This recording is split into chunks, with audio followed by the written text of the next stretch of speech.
एक बार की बात है, एक तालाब के बगल वाले खेत में बत्तख रहती थी। वहां उसका घोंसला था। बत्तख उसके अंडों पर बैठी थी। गर्मी के दिन थे। धीरे धीरे एक एक करके उसके अंडे फूटने लगे। तभी बत्तख ने कहा, क्वैक क्वैक, लेकिन एक अंडा नहीं फूटा। दादाजी बत्तख ने सारी बात सुनी और माँ बत्तख से मिलने गए। माँ बत्तख ने उसे उस अंडे के बारे में बताया जो फूटा नहीं था। दादा बत्तख ने कहा कि अंडा टर्की के अंडे जैसा लग रहा है क्योंकि वह बहुत बड़ा है। कुछ दिनों के इंतजार के बाद बड़ा अंडा फूटा।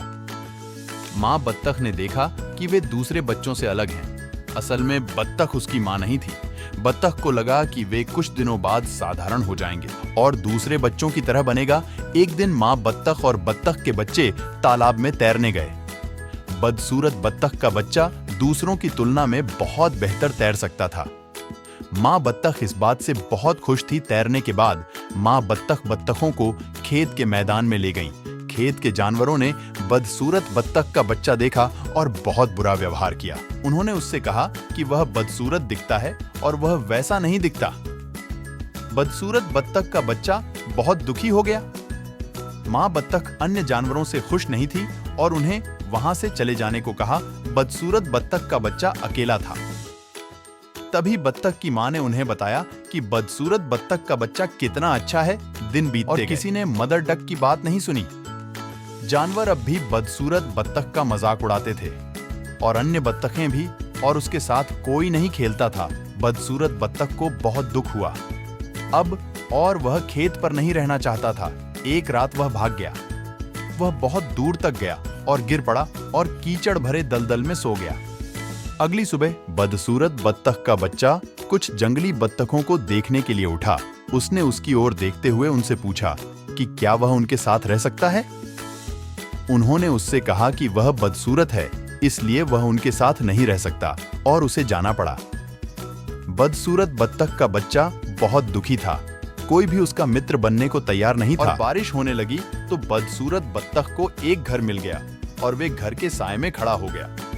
अगले दिन घर का दरवाजा खुला और एक बड़ा कुत्ता बाहर आया। कुत्ते ने बदसूरत बत्तख पर भौंकना शुरू कर दिया और बत्तख को जल्दी से बहुत दूर भागना पड़ा। दिन बीतते गए और सर्दियां आ गईं। बहुत ठंडी थी। वह एक तालाब के पास अकेले रहता था और लंबी घास में अपना घर बना लिया था। ये एक लंबा समय था।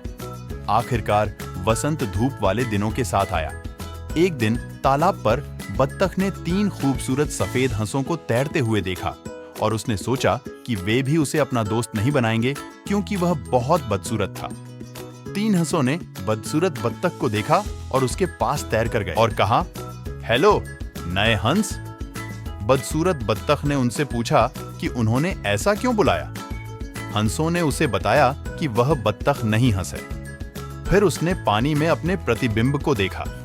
बदसूरत बत्तख पानी में अपना प्रतिबिंब देखकर बहुत खुश हुआ और वे सभी दोस्त बन गए और साथ में तैरने लगे और चारों हंस आकाश में उड़ गए।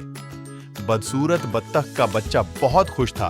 अब सुंदर सफेद हंस बहुत खुश है। जमीन पर बच्चे जब हंस उनके ऊपर से उड़े तो तालियां बजाते। सीख, कभी भी किसी को उसके लुक से जज ना करें। हमेशा दूसरे लोगों का ख्याल रखें। दूसरों के प्रति बुरा मत बनो।